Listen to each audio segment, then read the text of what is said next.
Coletiva de Tite, treinador abre o jogo e fala tudo direto do CT Jorge Elao Nindrubu. Relacionamento com o Gabigol, se Pedro e Gabi podem atuar juntos, renovações de jogadores do elenco, planejamento para a temporada 2023 e para 2024, relacionamento com o grupo, metodologia e equilíbrio. Essas e outras a partir de agora, no seu canal Raflamelo. Cola esse dedo no like, ajude muito o nosso canal. Continue compartilhando os nossos conteúdos. Se você ainda não é inscrito, aqui embaixo tem um botão inscreva-se. É muito importante a sua inscrição. Não se esqueça de ativar o sininho para receber todos os nossos vídeos. Raflamelo 81 na sua rede. Vem comigo, assiste até o final, não pule esquema à parte, porque tem muita informação do rubro-negro mais querido do Brasil e do mundo, e eu não tô sozinho não. Direto do Ninho do Urubu, meu parceiro, o bacana, Mauro Santana. E aí, Mauro, boa tarde. Beleza, um forte abraço para toda a galera que está acompanhando aqui o canal Raflamelo. Uma coletiva de imprensa muito comedida, né? A gente percebeu o Tite muito preparado, até pelo período em que ele ficou no Flamengo. Obviamente, ele foi brifado, é o trabalho da comunicação do clube, mas ele teve tempo suficiente para se preparar a entrevistas e para a enxurrada de perguntas dos jornalistas. Ele muito cuidadoso com as respostas, principalmente porque algumas delas dizem respeito à questão interna, à questão de relacionamento com os jogadores. É verdade, Mauro Santana, ele abordou o assunto Gabigol, né? Foi perguntado do relacionamento, por que ele não convocou o Gabigol na última Copa do Mundo. Foi perguntado também se ele utilizará Pedro e Gabigol juntos, assim como o Dorival fez. O que você achou dessa resposta? Ele se saiu bem, né, Mauro? Ele se saiu bem, mas ele já dá algumas pistas, algumas demonstrações de como ele pode encaixar esse ataque. Algo que eu achei muito positivo foi o fato de que ele considera Pedro e Gabigol atacantes com características diferentes, ele dizia até complementares, né? Em um momento ele falou que conversou com os dois atletas de que forma vocês podem se ajudar para contribuir para o ataque do Flamengo. Ou seja, ele enxerga o Pedro como um jogador que funciona mais como um pivô, como um 9, propriamente dito, e o Gabigol um atacante de mobilidade. Então, ele já deu demonstrações que ambos não concorrem à mesma posição, ao mesmo lugar na equipe, e que inclusive podem jogar juntos. Assim como não concorreram na seleção, né, para aquela vaga na Copa do Mundo, né? Diz que o Pedro foi o centroavante ali, o pivô, e o Gabigol concorreu com os jogadores do ataque da seleção brasileira. Uma outra situação, Mauro, ele foi perguntado, né, se ele vai participar desse processo de reformulação. Falaram alguns nomes, né, alguns jogadores que estão aí com o contrato encerrando em dezembro, mas ele não se aprofundou nesse assunto. Acho que foi muito bem preparado para isso, né, Mauro? Ele se esquivou, logicamente, até porque é pouco ainda o período. Mas que ele deixou bem claro que esses 12 jogos do Campeonato Brasileiro serão vestibular para vários desses atletas, cujo contrato se encerra no fim do ano, ainda estão com sua situação indefinida, e até mesmo jogadores que têm um contrato mais longo, que é o caso do Everton Cebolinha. Houve também essa pergunta, o Cebolinha, que talvez tenha vivido seu último grande momento pelas mãos do próprio Tite na Copa América de 2019, todos esses jogadores serão avaliados durante esse período. O que não quer dizer, mesmo aqueles que estejam com um período mais longo de contrato, que estejam garantidos para o ano que vem. Todos terão que mostrar trabalho este ano, até ele falou, são 12 jogos decisivos, ou seja, ele vai explorar o máximo e vai exigir o máximo desses atletas. Olha, Mauro, eu achei que faltou muita gente perguntar. Você não perguntou, eu não perguntei. Acho que eles reduziram, né? Tentaram reduzir o máximo o número de jornalistas na sala, 50 um total. A gente recebeu e-mail. Várias pessoas foram reprovadas e não estiveram aqui hoje. E menos de 12 perguntas, Mauro? Exatamente. A justificativa da assessoria de imprensa é de que a coletiva foi marcada para as 2h30 da tarde, sendo que o treino teve início previsto às 3h15. Ou seja, apenas 40 minutos, vamos dizer assim, né?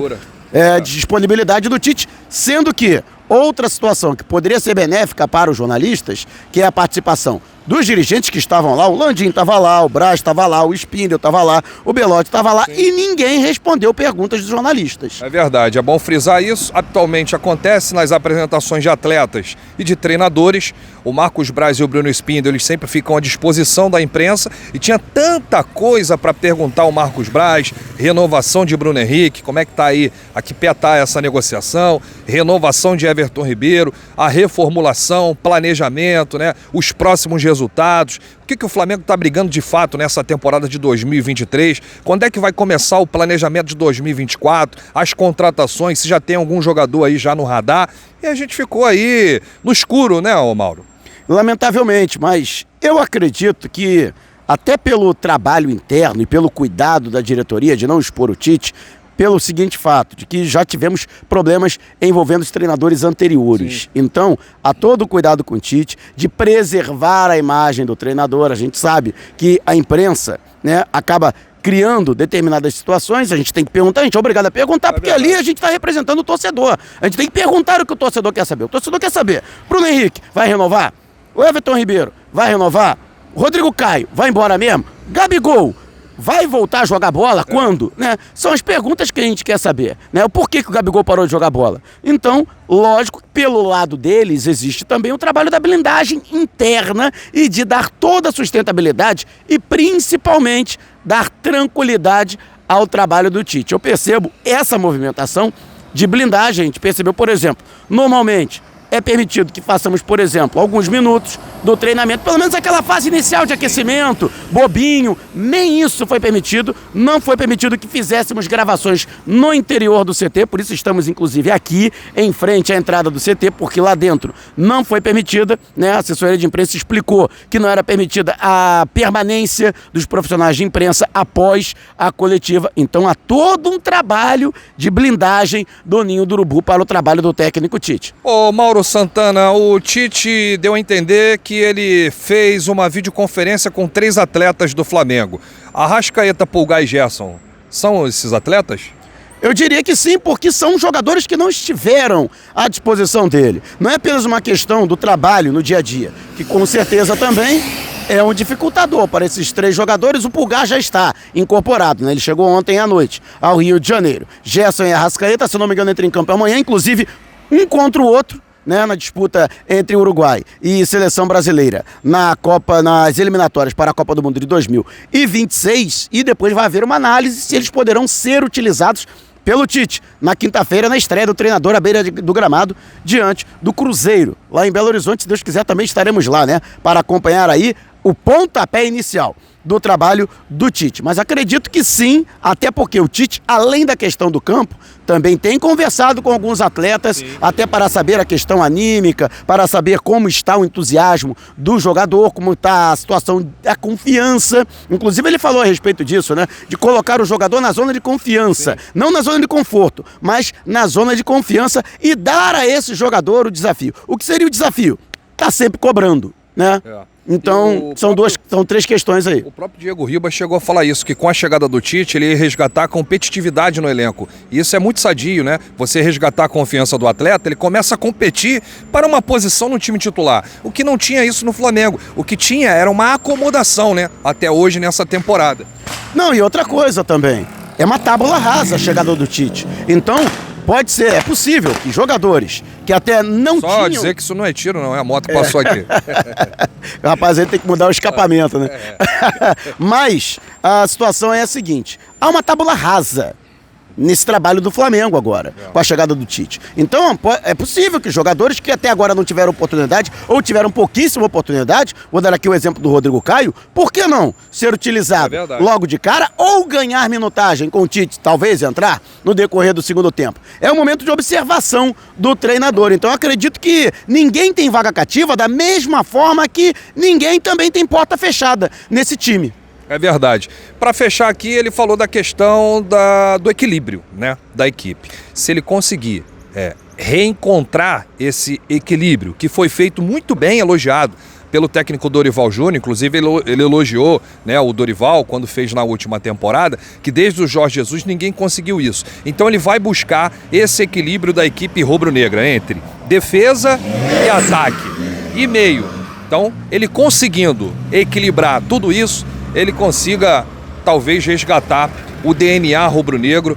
Claro, sempre aquele DNA ofensivo, é um Flamengo que ataca e se defende muito bem. Aliás, um ponto forte do trabalho do Tite, por onde passou, é o sistema defensivo, né, Mauro? Exatamente, ele gosta de fechar a casinha, isso não em detrimento da criação ofensiva. E ele fala do equilíbrio não apenas da questão da defesa com ataque, mas a questão também de você saber utilizar os flancos e também jogar pelo meio. Houve uma pergunta do Renan Moura, da Rádio Globo, muito interessante, porque ele, em entrevista ao Zico, elogiou as circunstâncias em que o Flamengo joga com passes curtos em uma associação muito bem sucedida pelo meio-campo, pelo setor central, né? E se ele pretende resgatar isso. E ele mais uma vez falou, lógico, foi bastante reticente nesse sentido, até para não criar autocobrança, né? Até para não criar uma cobrança futura, mas ele citou que realmente o Flamengo é forte nesse sentido, né? E até um contraponto, porque ele bebe na fonte do jogo posicional. Não é exatamente um ataque posicional, o ataque do Tite,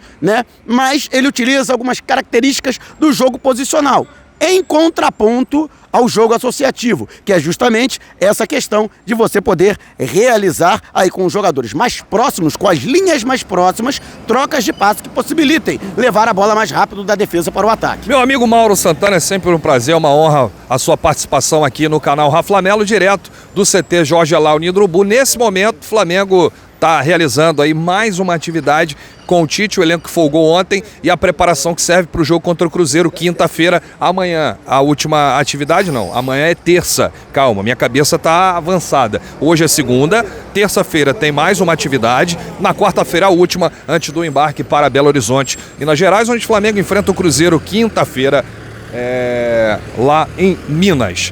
Você que chegou até aqui, é muito importante seu like, ajuda demais os nossos vídeos no nosso canal. Vou deixar o link aqui na descrição e no comentário fixado do nosso canal no WhatsApp. E tem um clube do Rafla.com.br, a nossa ação Relâmpago terceira edição, valendo o iPhone 15 e vários mantos do Mengão. Coletiva completa você tem lá no canal secundário, o canal 2 do Rafla. Tem a coletiva do Tite, seu Adenor Bach, que foi apresentado hoje. Grande abraço, boa sorte, Tite, saudações rubro-negras. Vamos com tudo, isso aqui é Flamengo. Valeu!